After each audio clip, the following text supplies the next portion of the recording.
Oi, galera! Esse é o primeiro Ciência da Religião Responde. Eu sou Giovana Sarto, sou do Centro Acadêmico de Ciência da Religião e hoje nós convidamos a professora Elisa Rodrigues para falar um pouco sobre a relação entre Covid-19 e religião.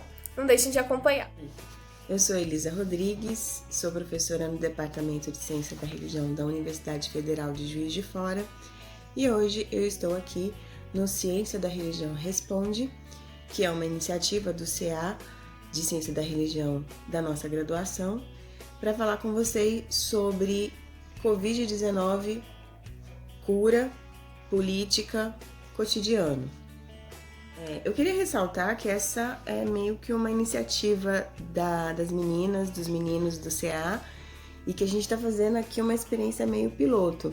Mas a ideia é conversar de uma maneira mais fluida e mais solta sobre temas que circundam o nosso universo de estudo e de pesquisa na ciência da religião, que é o fenômeno religioso. Se você está acompanhando por aí as mídias sociais, a televisão, os jornais, você tem visto que a pandemia pelo Covid-19 tem se espalhado de uma maneira assustadora no Brasil, que tem a chance de se tornar o epicentro da doença em pouco tempo. Isso realmente é alguma coisa muito assustadora, porque outros países que tiveram um avanço tão grande do Covid-19 parecem que já estão descendo na curva, enquanto nós estamos subindo a curva, né? Isso, obviamente, quem mais sofre são as populações carentes, onde a gente não tem um serviço de saneamento básico adequado e tampouco um serviço de assistência à saúde que comporte toda a população e toda a demanda que vem pelo espalhamento do vírus. E o que a religião tem a ver com tudo isso? A gente tem observado que muitas igrejas têm permanecido com as suas portas abertas, recebendo fiéis para reuniões de oração, para cultos e para atividades que são atividades para eles e para elas, para essas pessoas cristãos, cristãs, evangélicos, evangélicas, não apenas os evangélicos, mas também muitos católicos e católicas. Para essas pessoas, esses serviços são essenciais. E isso, para alguns de nós, pode causar algum espanto, porque nem todos somos religiosos e religiosas. Bom, embora isso não seja muito compreensível, então, e nem seja consensual, eu acho que uma coisa importante de se pensar nesse primeiro momento é que para essas pessoas que frequentam esses espaços religiosos, ali também é um espaço de fortalecimento não apenas espiritual, mas de fortalecimento no sentido do vigor da vida mesmo para encarar as situações do cotidiano. Isso é suficiente para que as igrejas permaneçam de portas abertas? Será que não haveria outras maneiras, outras formas dessas pessoas buscarem fortalecerem sua fé sem se submeterem aos aglomeramentos, né? As reuniões tumultuadas de muitas pessoas, de muita gente, em que provavelmente a contaminação pelo vírus seja mais fácil? Então, para gente que estuda a ciência da religião e que tem como tema de estudo, tema de interesse principal, o fenômeno religioso, trata-se da gente manter a perspectiva compreensiva para entender o comportamento religioso dessas pessoas e como a religião funciona no sentido de ajudá-las a passarem por situações, às vezes, pesadas, como essa que a gente está vivendo agora, mas não se pode deixar de considerar que há também algo que a gente precisa criticar, né?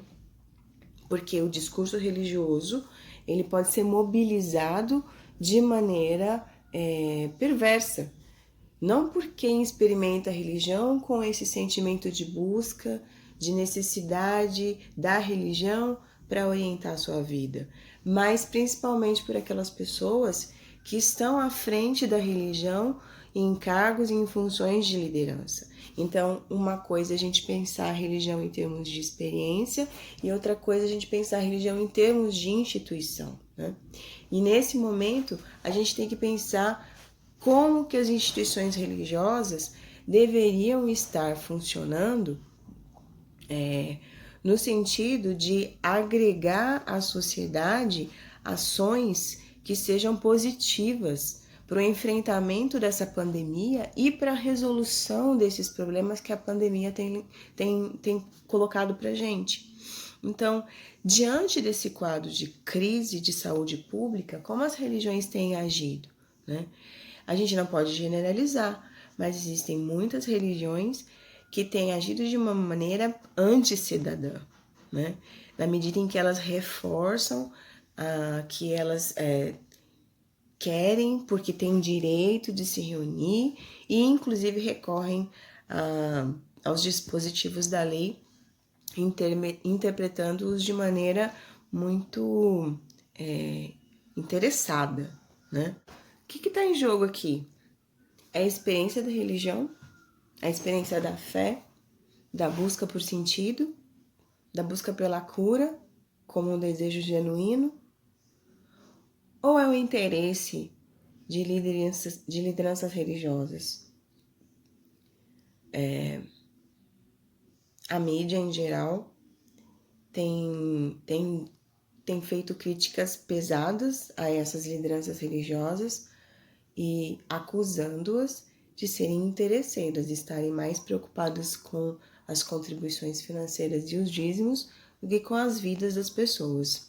E esse argumento não é um argumento que possa ser dispensado, porque, na verdade, a gente sabe que para algumas igrejas evangélicas, como, por exemplo, Universal do Reino de Deus, Mundial, Igreja da Graça, alguns ministérios da Assembleia de Deus, a contribuição mensal e às vezes semanal dos fiéis é o que faz a igreja funcionar, e a gente se pergunta para onde vai tanto dinheiro, né?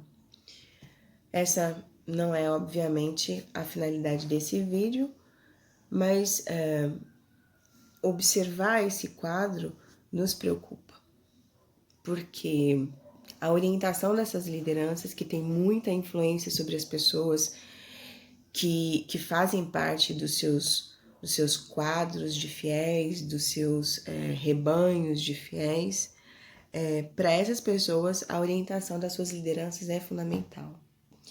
E se o pastor, se o bispo, se o apóstolo diz, venha para a minha igreja que aqui você vai ter o milagre da cura, para muitas dessas pessoas isso vai acontecer de fato. E não está, obviamente não está em questão aqui se isso vai acontecer de fato ou não, se essa cura é verdadeira ou não. Eu não estou interessada em provar nada disso. Nós não somos uma ciência exata que pega os seus objetos, fragmenta, analisa as partes, depois recompõe tudo e chega a um resultado final, ao entendimento final da coisa. A gente está lidando com religião, e religião é um campo muito movediço, porque o objeto religião é ambíguo, você pode observá-lo de várias perspectivas, e o que nos interessa é compreender melhor como a religião na vida das pessoas produz, né? Produz sensibilidades, produz disposições, produz decisões, orienta ações, né? Isso nos interessa na religião.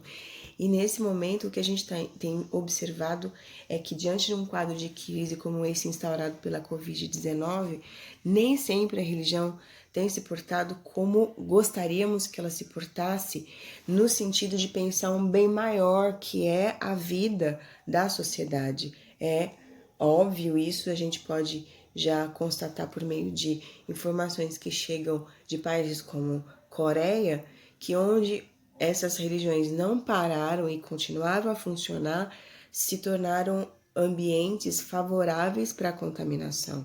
Então é óbvio, a gente não precisa pensar muito para saber que nessas aglomerações, nessas super reuniões é mais provável que as pessoas mais padeçam pela contaminação do que elas de fato consigam a cura. E aí a gente tem que levar em consideração que, infelizmente, a gente não está tendo, por parte do Estado, por parte principalmente do chefe do nosso Estado, uma mão mais firme, mais forte, no sentido de dizer: agora é hora da gente se unir e de usufruirmos dos nossos direitos, pensando não apenas em nós, mas pensando nos outros, né? Pensando na sociedade como um todo. E o contrário disso, o que tem acontecido é que a política tem mobilizado o discurso religioso em prol da construção de uma base de governança. Então, para que o governo se mantenha, né? E tem explorado essa fé das pessoas, explorado essa boa vontade de muitas pessoas de lutarem pela sua vida, incentivando-as a continuarem vivendo normalmente, como se nada tivesse acontecido, né? Inclusive, no sentido de irem para o trabalho, irem para as ruas e fazerem a roda da economia girar. Só que essa mobilização do discurso religioso em prol dessa finalidade é muito perversa, né? É uma instrumentalização da fé, para a qual muitas lideranças religiosas têm contribuído. E isso é perigoso, isso é muito perigoso. Isso é perigoso tanto para esses religiosos, quanto para nós, que não somos, muitas vezes, simpáticos às religiões, mas que vivemos na mesma sociedade e que estamos juntos aí, né? Então, para fechar essa primeira experiência nossa aqui de conversa, eu queria que vocês pensassem, né, de uma maneira mais ampla possível, né? Independente de você crer ou não na cura, crer ou não numa divindade, né? Qual é o papel que nós, como cidadãos e cidadãs, religiosos ou não, temos diante de um quadro de pandemia, de risco de saúde pública para todos e todas, né? Como a gente pode contribuir, como a religião poderia contribuir? Existiriam outras alternativas para a gente passar por isso, sem necessariamente deixar de ser, sem necessariamente deixar de fazer as coisas que a gente acredita que são coisas importantes e que são essenciais? Não sei, eu acho que eu mais fiz perguntas do que dei respostas, mas esse também acho que o objetivo da nossa conversa aqui não é trazer soluções, né? É botar mais perguntinhas aí na sua cabeça. Valeu, por hoje é só. A gente se vê por aí numa próxima conversa com possivelmente uma outra pessoa, um convidado que a gente tá aí buscando para poder fazer o Ciência Religião Responde.